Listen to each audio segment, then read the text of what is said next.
Bonjour Jean-Christophe, comment vas-tu? Ça va très bien. Toi, Patricia, ça va? Yes, ça va bien, ça va bien. Un bon retour de Excellent. Barcelone. Oh, il a fait beau? Mhm. Ben, il a fait beau, j'ai eu froid, puis tu vois, dernière journée, il y a eu une tempête de neige, puis il y avait de la belle neige partout sur les montagnes à l'arrière de la ville. Donc Ah, Barcelone, hein? de toute beauté. Ben, tant Mm. mieux. Ouais, ben Nous, j'étais plutôt étonné en fait. Mm. ouais. Ouais, c'est vrai Ben, qu'il fait plutôt chaud là-bas, là. ben ouais. C'est plus au sud quand même. Fait que, hein. Nous, il a fait froid, puis il a neigé. Fait que les montagnes étaient déjà blanches, ils sont restés blanches. C'est encore plus blanche. Oh, vraiment, ouais. Oh, ouais. Quelques bordées de neige depuis qu'on s'est parlé il y a 10 jours. Fait que, Mm. voilà. Vive le Québec. Vive le Québec blanc. Alors, aujourd'hui, Ben, aujourd'hui, Jean-Christophe, je voulais te partager une petite anecdote qui m'est arrivée aujourd'hui pendant que je prenais une marche, puis qui, d'après moi, va nous amener le sujet du jour. parfait. Donc, je te le raconte rapidement. Je marchais sur le bord de l'eau, hein, qui s'appelle la Vilaine ici. Fait que je marchais sur le bord de la Vilaine avec mon écouteur, puis j'écoutais ma musique, talala. Et là, euh, et là, il y a comme un groupe d'enfants dans une cour de récréation qui courent vers moi, alors qu'il y a plein de passants sur le bord de l'eau et sur le bord de la cour. Et là, les enfants font Madame, Madame, Madame. Fait que là, je dis oui, dites-moi. Fait que là, comment on appelle les habitants du Québec? Fait que là, je leur dis ben, des Québécois. Et là, ils font comme ah, parfait, merci. Puis je leur dis mais pourquoi vous me posez cette question-là? Fait que les dit ah, mais c'est parce qu'on a un examen, puis dans le cadre de notre examen, il faut savoir comment on appelle les habitants du Québec. Fait que là, je leur dis OK, mais je dis sur tous les passants, là, en ce moment, c'est tous des Français. Vous posez la question à une personne, et c'est moi, et je suis québécoise, tu sais. T'es la seule Québécoise de la gang. Et ouais. Et Impressionnant. au même moment, juste avant de les rencontrer, évidemment, vous savez, j'ai ma plateforme web avec toutes mes conférences que je mets en ligne, tout ça, parce que vous savez que j'habite en France et non plus au Québec. Et de plus en plus, les gens en ce moment me disent, mais Patricia, mets de l'avant le fait que tu es québécoise davantage parce que justement, euh, ça crée ta différence par rapport aux autres personnes qui donnent de la formation ici parce que justement, ton bagage est complètement différent vu que tu viens d'un autre pays et tout. Euh, et donc, de mettre davantage de l'avant cet aspect-là. Et au même moment, que je suis un peu là-dedans, en train de me dire, OK, bon, je vais mettre ça de l'avant, OK, oui, à part dans la manière que je parle, bon, comment je vais faire autrement? Et au même moment, ces enfants-là, puis ils me posent cette question-là, vraiment, je veux dire, ça n'aurait pas pu être plus clair. Et donc, ce phénomène-là, Jean-Christophe, on appelle ça des synchronicités. Synchronicité. Hmm. Donc, Et tu sais que j'adore les synchronicités. ah, mais j'adore ça, moi aussi. Fait qu'aujourd'hui, on parle de synchronicité. Oui, allons-y avec ça. Excellent. Parfait. Qui commence? Ben, en fait, t'as déjà dévoilé une très belle synchronicité qui est arrivée pas plus tard que ce matin. Ben, c'est ce matin. Ben, là, je vais la mettre, là, vous Parfait. allez la voir pour ceux qui me suivent sur Instagram. Je vais la mettre sur Instagram. Ben, là, j'ai fait ma vidéo d'hier, mais ben, allez voir ça. C'est vraiment sur le vif du moment que j'ai mis ça. Hmm. Ah, excellent. Ouais. Euh, parfait. Ah, par où on se lance pour parler de synchronicité? Ben, écoute, pour ceux et celles qui ne savent pas d'emblée qu'est-ce qu'une synchronicité, On pourrait peut-être expliquer un peu, oui. ouais, c'est un concept euh, qui a été expliqué par Carl Gustav Jung, hein, qui est un psychanalyste, qui expliquait qu'il y a des phénomènes dans la vie qui arrivent dans notre vie éveillée que l'on ne recherche pas nécessairement, Mais c'est des moments, c'est des instants, c'est des aspects visuels ou c'est des aspects qu'on entend qui arrivent à un moment dans notre vie, dans laquelle, en fait, l'utilité, c'est de nous apporter des réponses, OK? Hem et pour être conscient de cette synchronicité-là, puis vraiment de comprendre le message que ça tente de nous envoyer, c'est vraiment, une discussion, hein, qui est faite entre notre être conscient et inconscient pour nous apporter la bonne personne, la bonne rencontre, la bonne information à Réponse. suivre, la bonne réponse Ouais. visuelle, peu importe, un moment X. Et pour ça, il faut être disposé, hein, par rapport à ça. Dans le sens que, des personnes qui sont dans un état de stress, profond ou de grande fatigue ou vraiment dans des émotions très négatives, c'est rare qu'ils vont voir les phénomènes de synchronicité. Donc pour ça, il faut être bien disposé et c'est ça, c'est des réponses, dans le fond, qui sont apportées au bon moment, au bon endroit pour vous, que seul vous, vous pouvez comprendre parce que ça vous concerne, ça concerne personne d'autre que vous. Exact. Donc, voilà. Mm. Ce qui est le fun dans ça aussi, c'est qu'on a beau essayer de l'expliquer aux autres, ceux qui trippent synchronicité vont comprendre, mais en réalité, on a beau l'expliquer, ça fera pas le même sens pour les autres que pour nous. Fait que c'est vraiment une symbolique qui est vraiment très personnelle, tu sais, comme tu disais.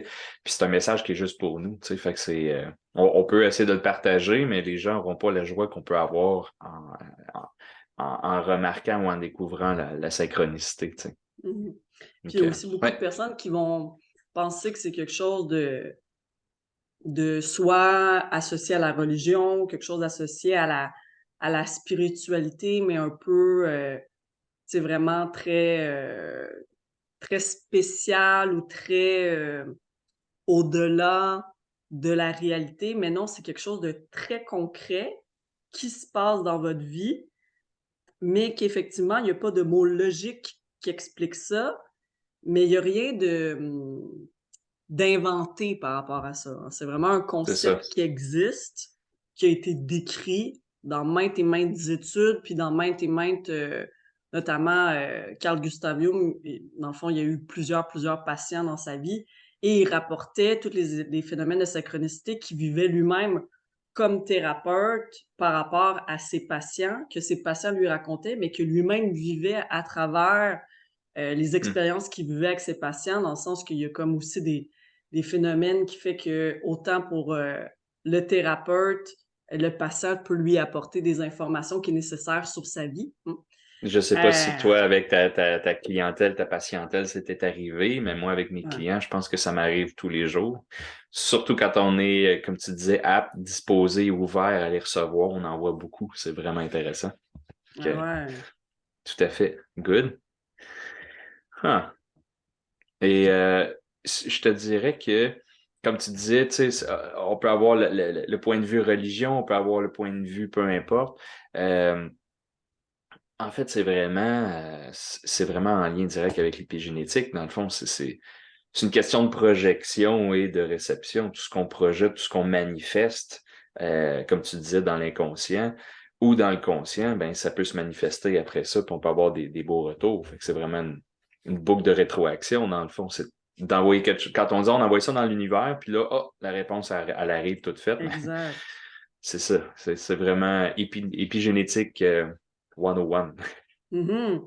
C'est comme Ouais. si un peu un principe de vous savez ce que vous voulez, par exemple, dans votre vie par rapport à X, Y aspect. Et là, vous mettez à même en rêver, hein. Vous pouvez rêver de ce que vous souhaitez profondément dans vos rêves. Mais après, quand ça se manifeste dans la vie consciente, avec des synchronicités en lien avec ce que vous souhaitez vraiment, ben effectivement, c'est vraiment le langage entre votre inconscient et votre conscient qui se matérialise dans la réalité tridimensionnelle. Mmh. Voilà, manifestation. Ouais, exact. Mmh. Et comment t'as amené, comment la vie t'a amené à, euh, justement recevoir plus de synchronicité, toi? Ben écoute, on remonte à 2018. 2018, je t'ai rencontré, Jean-Christophe, le 18 janvier 2018. Je me souviens très Euh, bien. et à cette époque, je me séparais. J'entamais un processus de divorce avec mon ex-mari et tout. Et je suis allée à une formation qui était je me suis séparée le 25 janvier, puis c'était une formation que j'avais le 27 janvier, qui était supposée avoir lieu en septembre, mais comme par hasard, ça avait été repoussé le 27 janvier. Et j'arrive et la formation me touche, mais au plus profond de mon âme, là. C'était pas juste de la théorie, puis à la base, c'était une formation qui touchait les enfants, mais moi, ça venait me parler directement dans ma propre vie. Et dans cette formation-là, il y avait un livre. Et on se disait précédemment, avant la vidéo, qu'on pourrait éventuellement se partager des livres qui ont changé nos vies. Ouais. Et moi, ce livre-là, Jean-Christophe, c'est L'essence du bonheur d'Alexandre Nadeau, qui est un auteur québécois. Et à un moment donné, dans son livre, il explique, il dit, quand on se met à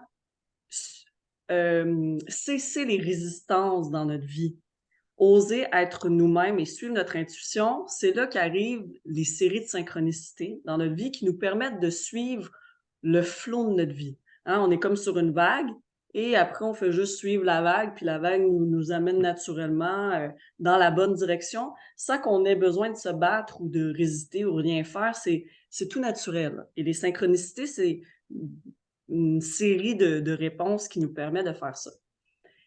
Et il mentionne dans son livre. Je vous donne un exemple. J'arrive dans un magasin pour m'acheter du linge. OK? Fait qu'Alexandre, il raconte ça. Fait que j'arrive dans le magasin pour m'acheter du linge. J'ai pas nécessairement besoin de vêtements, mais je sais qu'il faut que je rentre dans cette boutique-là. Fait que je rentre. Et là, il dit, je trouve rien là, comme vêtements, mais il me dit, il fallait que je sois là. Et là, mon attention est dirigée vers un tableau, tu sais, avec des petites pins puis des petits papiers.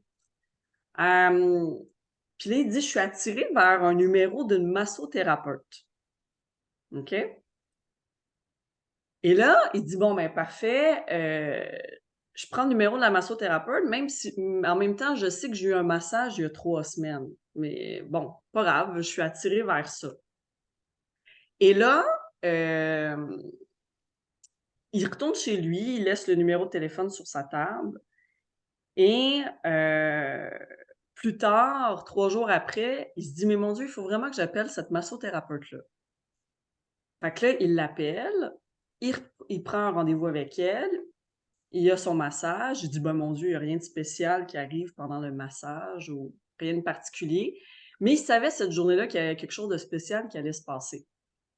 Mais pourtant, le massage, il n'y a eu rien de particulier. Et lui, ça faisait longtemps qu'il visualisait qu'il voulait faire éditer un livre. Il avait écrit un livre, il voulait faire éditer son livre et à chaque fois, ça fonctionnait pas, ça fonctionnait pas. Il y a rien qui arrivait pour lui permettre d'éditer son livre. Puis à chaque fois, c'était soit des refus ou des absences de réponse. Et à la toute fin du rendez-vous, la dame se retourne vers lui puis elle lui dit, mais vous faites quoi dans la vie, monsieur? Il dit, moi, j'écris. J'écris un livre sur le développement personnel, et là, la dame lui dit, ah, vous voulez vous faire éditer?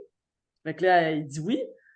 Et là, elle dit, ben, ma meilleure amie, elle a une maison d'édition. Puis, elle fait justement d'édition dans les livres de développement personnel. Si vous voulez, je peux lui donner votre document. Puis, comme j'ai un bon feeling avec vous, pas mal sûr que vous allez vous faire éditer par elle.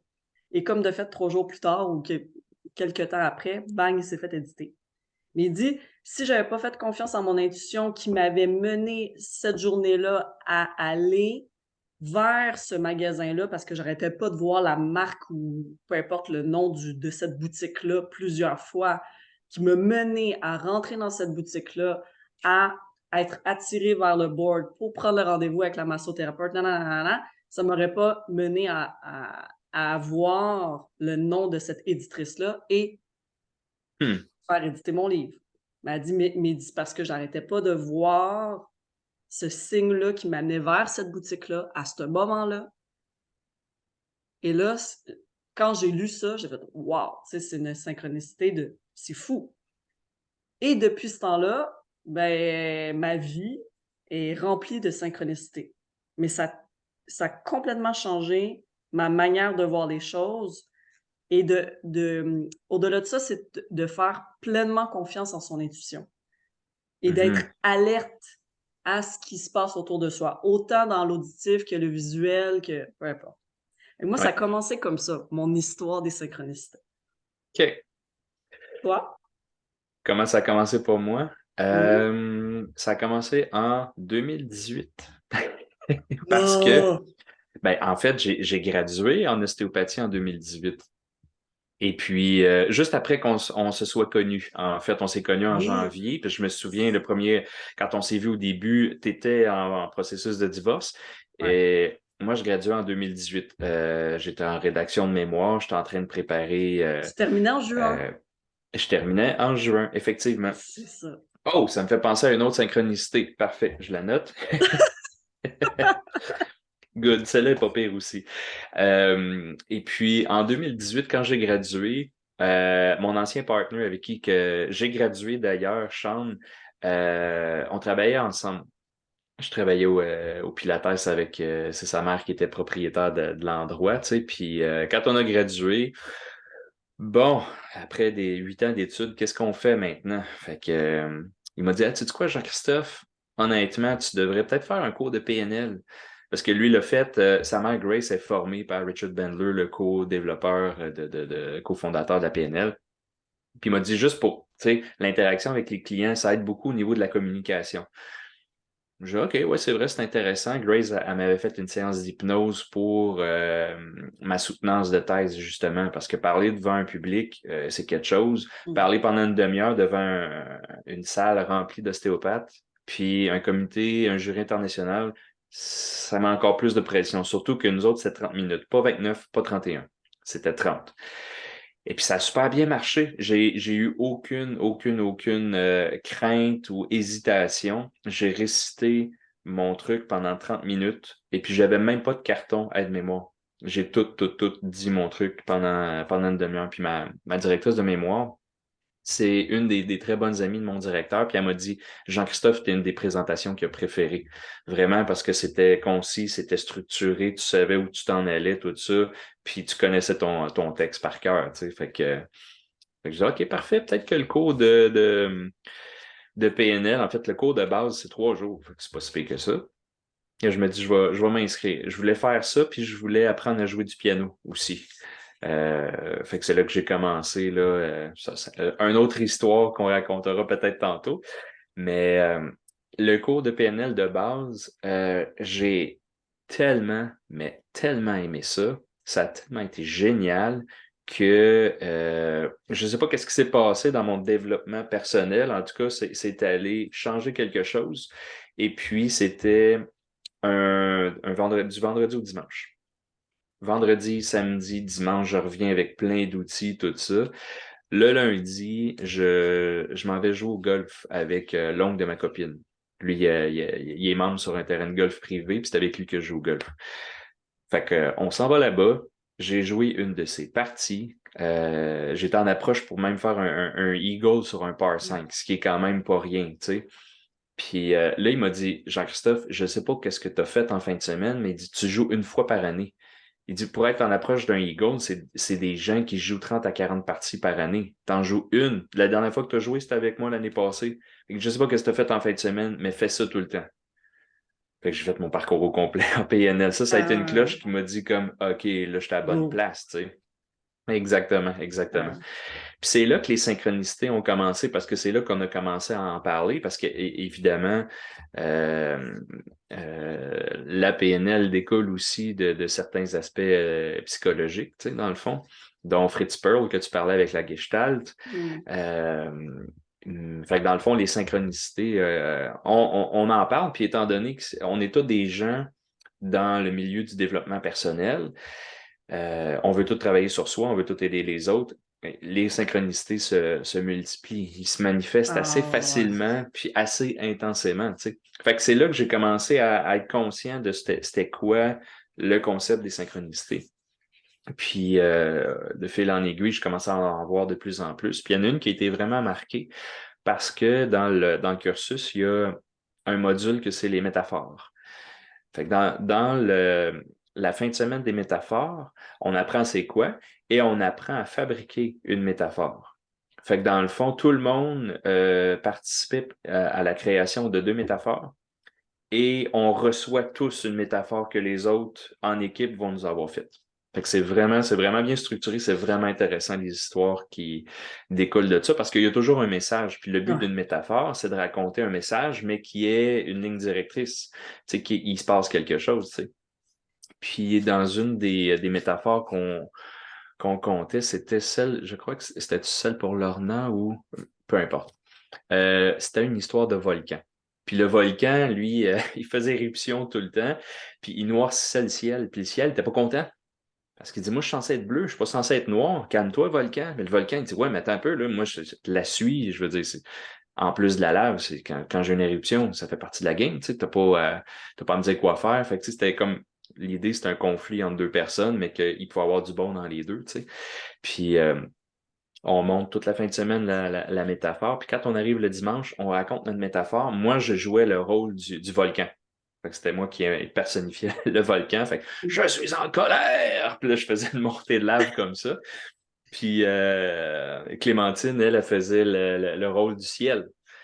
Fait qu'on avait chacun nos rôles, nos textes à jouer, tu sais. Puis après ça, notre enseignante Sylvie a dit Gang, est-ce que vous êtes parlé pour vos vêtements?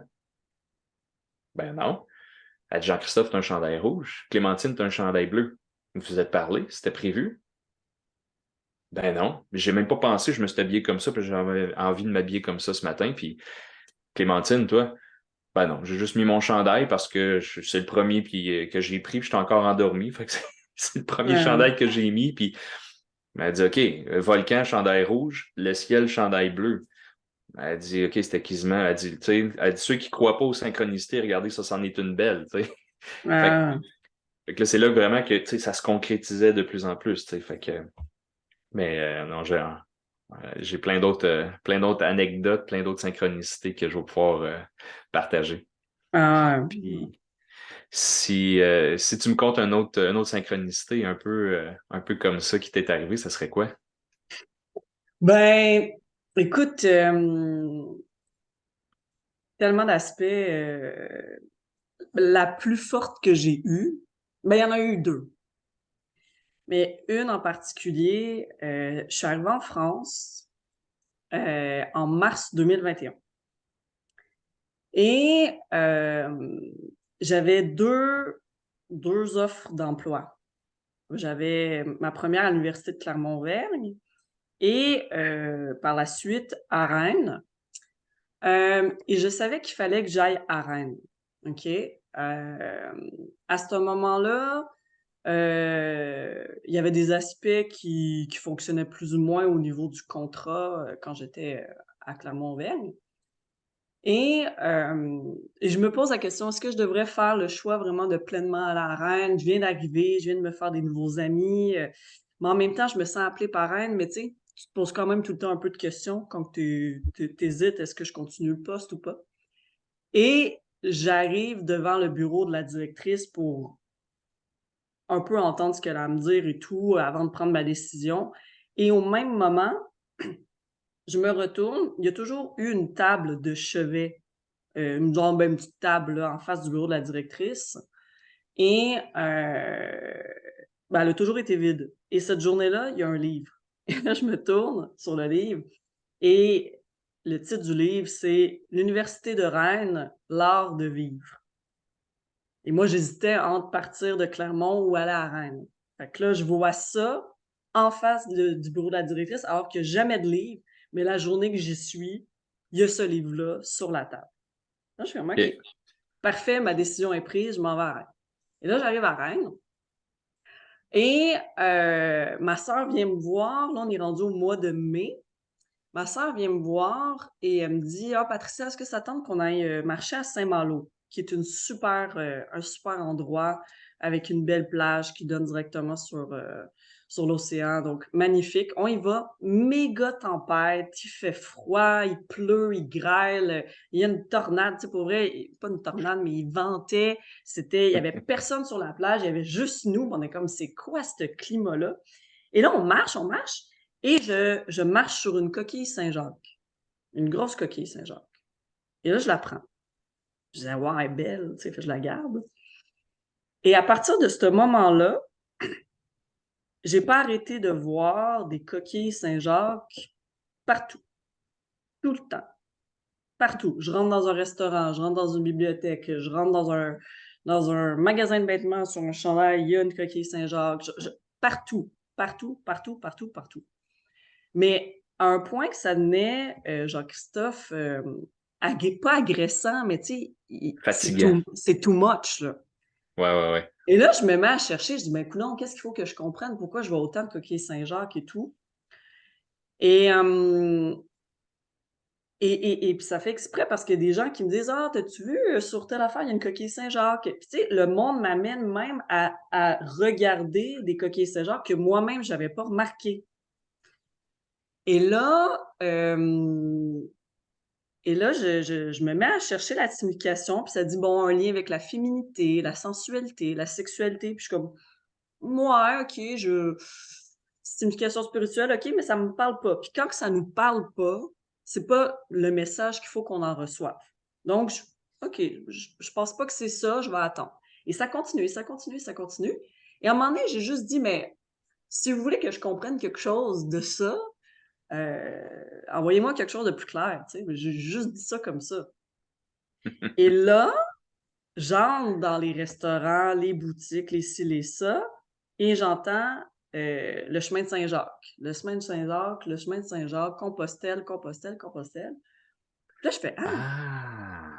Et là, je fais: «OK, il y a un lien entre la coquille Saint-Jacques et le chemin de Saint-Jacques de Compostelle». Et là, je me mets à regarder sur des blogs et là, je fais comme: «Ah, le monde, ils portent la petite coquille sur leur sac à dos, hein, les pèlerins». Là, je fais: «OK». Et là, ça continuait encore. Fait que, OK, j'ai compris, il y a un lien entre ça. Est-ce que moi, j'avais prévu de faire le chemin de Compostelle? Non. Est-ce que je savais même c'était quoi le chemin de Compostelle? Non plus. Pour mes vacances de juillet, maintenant j'étais rendue à Rennes, pour mes vacances de juillet, je m'étais dit: «Je vais aller à Annecy faire de la Via Ferrata, puis peu importe là, tu sais, me balader dans le bois», mais j'avais jamais prévu faire le chemin de Compostelle. Et là, arrive une autre synchronicité, on est en plein mois de juin et là, ça arrête pas, ça bombarde, ça bombarde, ça bombarde, même si je sais que l'intuition qui est montée en moi, c'est que c'est vraiment le lien qu'il fallait que je fasse entre la coquille et le chemin de Saint-Jacques-de-Compostelle.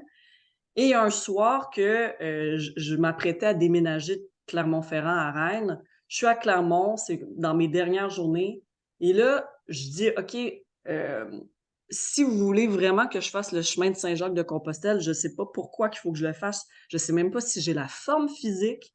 Hem, en plus, je vais y aller toute seule. Est-ce que j'ai les capacités pour? Non, non, non, j'ai aucune idée». Et là, je fais juste dire: «Bon, ben, si vous voulez vraiment que j'y aille cette année versus une autre année», parce que moi, j'avais prévu faire autre chose, «envoyez-moi un signe encore plus clair».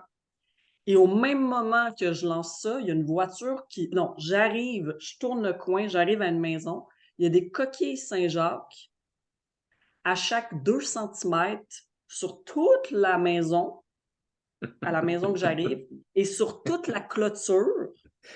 Et au même moment, il y a un véhicule qui passe, il y a un sticker écrit «Prévoir» et un autre sticker écrit Saint-Jacques-de-Compostelle. OK, là, ça ne pouvait pas être plus clair, là. Et là, je fais comme: «Ça a pas de bon sens». Et Jean-Christophe, tu connais notre ami en commun. Je lui envoie des images et des bulles vocales de tout ça et elle me dit: «Écoute Patricia, il pourrait avoir un avion qui passe avec un papier en arrière écrit, Patricia, fait le chemin de Saint-Jacques-de-Compostelle». Tu sais, ça il n'y avait pas plus clair que ça, là. Puis un peu plus, c'est ça, c'était l'avion qui passait pour me le dire de manière encore plus vive.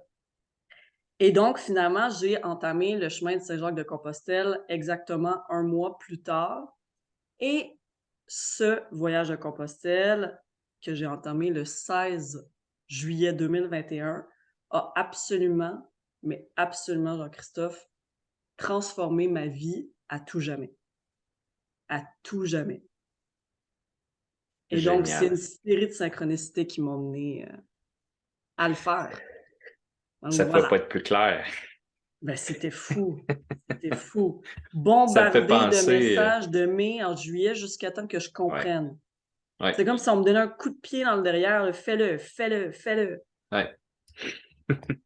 Puis en même temps, tu étais ouverte à ça aussi, tu sais, Ouais, puis quand tu as demandé, ça peut être plus clair, je comprends pas, mais c'est là qu'il y a eu un autre indice, tu sais, c'était comme, OK, on va voir la signification, puis c'est ça que ça veut dire, tu sais. Ça me fait exact. penser à le film avec Jim Carrey, Bruce le Tout-Puissant. Tu sais, au début, il Ouais, conduit, il est fâché, puis tu sais, il y a un camion, puis c'est plein de slow down, ralenti, stop, plein de pancartes de même, puis tu sais, puis il écoute pas le signe, qu'est-ce qu'il y a, il y a un accident, tu sais, puis là, il est pas content, mais la synchronicité, c'est un peu la même chose aussi. Si tu lis pas le signe, elle va revenir, ça va revenir, puis soit que tu tout à rates fait. l'occasion, ou c'est attends un peu, t'as pas compris, on va te ramener le message un peu plus fort, tu sais. Fait que dans Ben ton cas, oui. c'était, t'envoyais partout, c'est parce qu'il fallait que tu y ailles, tu sais. Fallait que tu ailles là. Puis à partir du moment que j'ai décidé de le faire, puis j'ai commencé à booker mes gîtes, tout ça, puis que là, je prévoyais un peu mon matériel parce que j'avais rien, tu sais, ou à peu près rien, ben, tous les signes, là, ça a arrêté. J'avais compris. Je m'étais Exact. engagée. J'avais fait le processus de oui, je vais y aller, j'ai acheté mes billets de train, tu sais. Mais jusqu'à temps que je le mette en application, j'étais bombardée. Ouais, exact. Fou, hein? Ouais. Mmh. Puis toi, de Ah, ton ah. côté?